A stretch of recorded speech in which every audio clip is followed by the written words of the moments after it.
En esta batalla, en la cual 200 tirremes atenienses se hallaban apoyados por pequeños aunque fuertes contingentes de Esparta y de otros miembros de la confederación, los persas, luchando a la vista del gran rey en persona, experimentaron un desastre irreparable. Pero aunque Jerjes se retiró a Asia, su ejército, después de invernar en Tesalia, renovó la ofensiva en 479. La decisión se alcanzó en Platea. De nuevo atacaron los griegos, esta vez cayendo el peso de la batalla sobre los espartanos y de nuevo fueron derrotados los orientales. Sin dirección y en derrota, muerto su jefe Mardonio, diezmado el ejército asiático, evacuó Grecia y el gran peligro suspendido durante 10 años sobre el país fue definitivamente superado. Las últimas etapas de la guerra fueron luchas en el mar o en el suelo de Asia. Maratón, Salamina, Platea cuentan entre las batallas decisivas del mundo. Fueron ciertamente decisivas, pero no en el sentido político generalmente aceptado. Si Darío hubiese ganado en Maratón o Jerjes en Platea, es difícil creer que la vida libre y peculiar de las ciudades griegas hubiese sufrido un eclipse final. Susa estaba lejos y gobernar Grecia desde Susa hubiera excedido los recursos de cualquier estado del mundo antiguo. Los persas habían comprendido ya la prudencia de conceder alguna forma de libertad a los jonios conquistados, y lo que era político en Asia Menor lo era todavía más en Europa. Puede suponerse que el gran rey victorioso no hubiera sido desagradecido con el sumiso grupo de sus auxiliares griegos.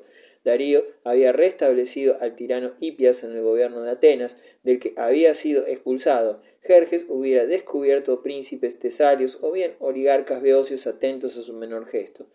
Una vaga soberanía persa ejercida a través de griegos filopersas hubiera sido compatible con la preservación de muchas de las libertades de las instituciones helénicas.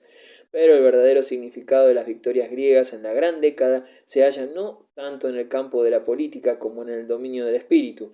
Un pueblo insignificante había derrotado un gran imperio. Algo de orden espiritual, con la ayuda de los dioses propicios, había vencido a la riqueza, al número, a la fuerza material.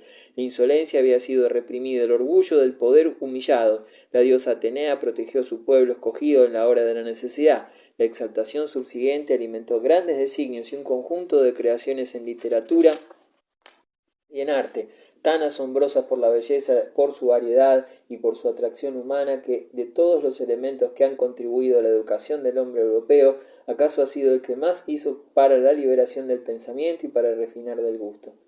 Los 47 años que siguieron a la batalla de Platea son marcados por la formación del imperio ateniense y por las fases iniciales del gran movimiento del arte que ha asegurado a Atenas la gratitud eterna de la humanidad.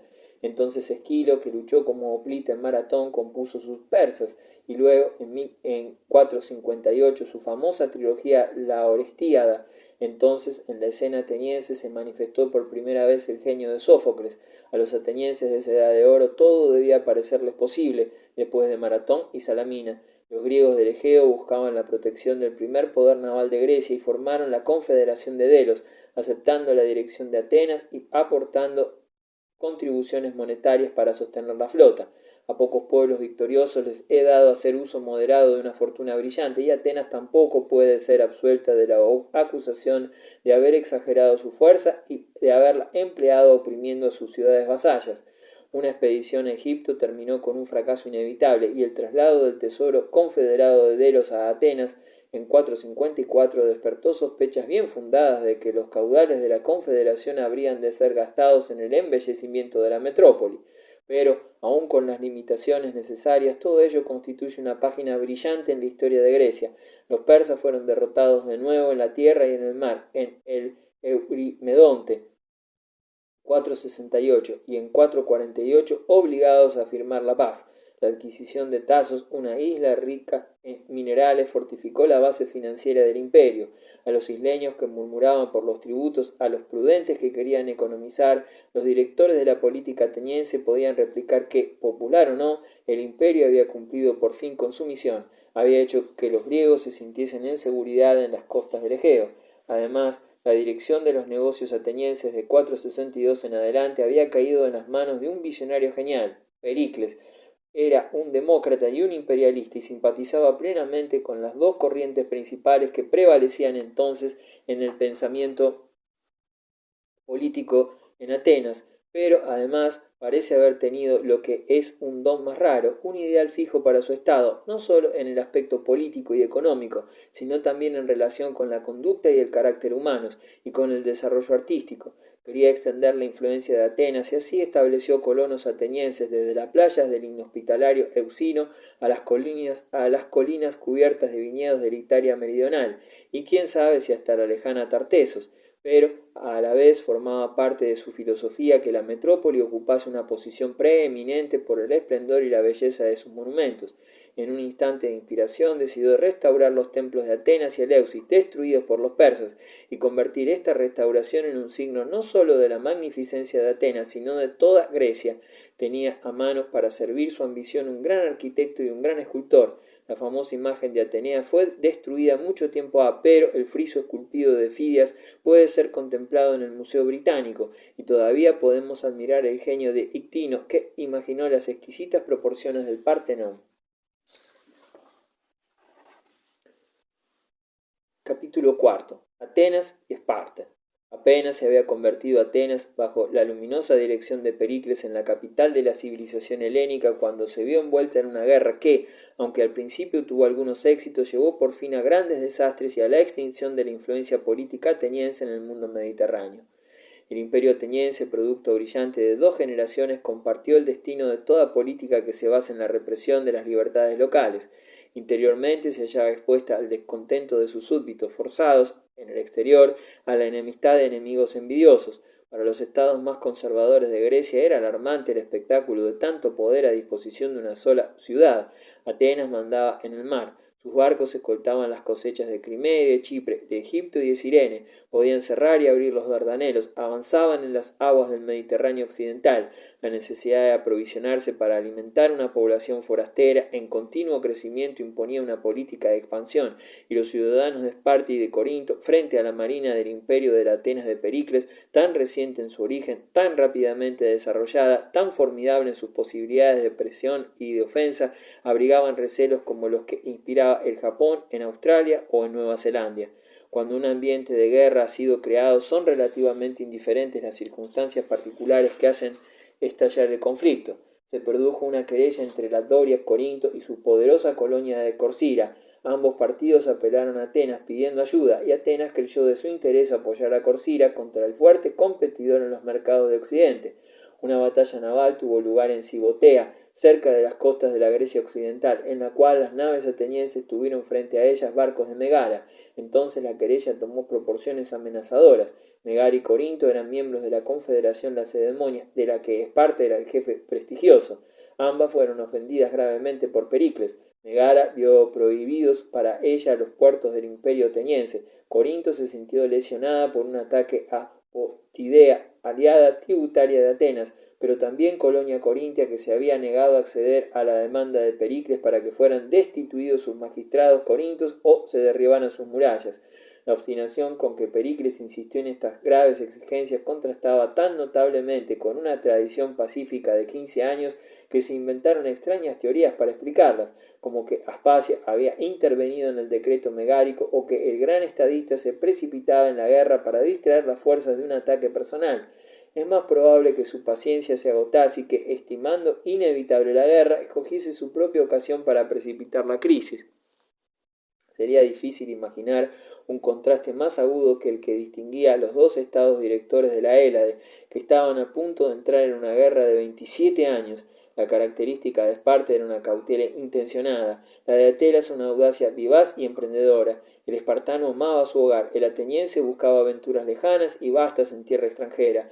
Todos los partidos oligárquicos de las ciudades griegas miraban a la conservación de Esparta como su jefe natural y como el más importante sostén y apoyo de la causa aristocrática. Para los demócratas, por otra parte, fuera los del contingente griego, los de las islas o de las lejanas ciudades de Tracia, Sicilia o Asia Menor, Atenas personificaba no precisamente el campeón de la libertad, sino el exponente de la igualdad en la propia patria, de modo que la guerra entre Atenas y Esparta, que implicaba no tan solo un conflicto de intereses y costumbres, sino una pugna de principios políticos, en adición a sus propios males, aumentó el calor de las facciones locales en toda Grecia y condujo a revoluciones, algunas manchadas por grandes atrocidades.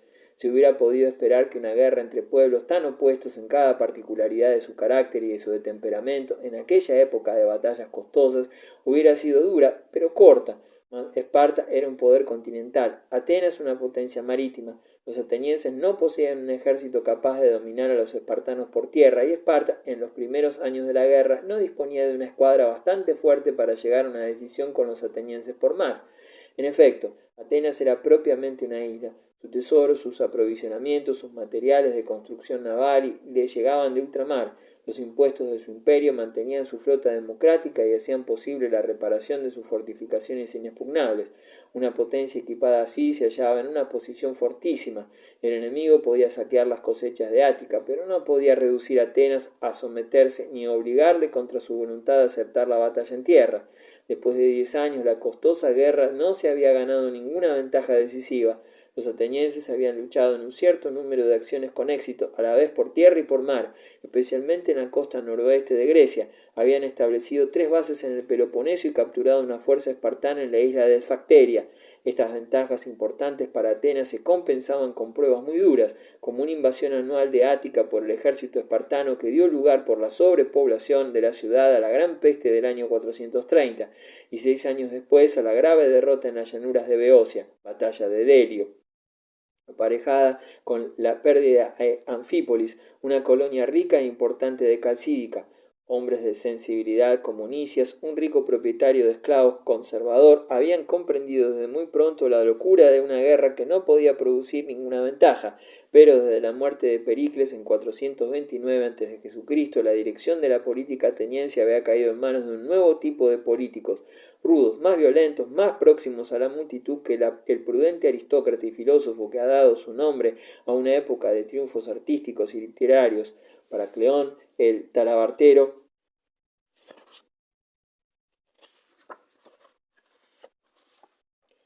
y para Hipérbolo, el fabricante de lámparas, una guerra popular llevada hasta el extremo era la razón de su existencia. Así la guerra continuó, seguida con repugnancia por Esparta, pero como cosa de vida o muerte para Corinto y Atenas, hasta en un intervalo de buen sentido bajo la influencia de Nicias se firmó por fin la paz, en 421 a.C., pero una cosa era concluir la paz y otra asegurar su cumplimiento. Antes de que se hubiese secado la tinta del Tratado de Nicias, resultó evidente que algunos de los principales aliados de Esparta, particularmente Corinto, Megara y Beocia, se negaban a sentirse obligados por él y que Esparta no podía o no quería mantenerlo en vigor. Así todo, si la mentalidad pacífica hubiera prevalecido en Atenas, hubiera sido fácil evitar nuevas provocaciones al principal enemigo, pero una nueva y deslumbradora estrella había aparecido en el horizonte político de Atenas. Alcibíades, joven y hermoso, brillante y persuasivo, había aprendido de su maestro Sócrates a desafiar los convencionalismos corrientes, y una alegre audacia de pensamiento y de palabra, combinada con la gracia natural de su persona, lo señalaba a los ojos del demos para altos puestos.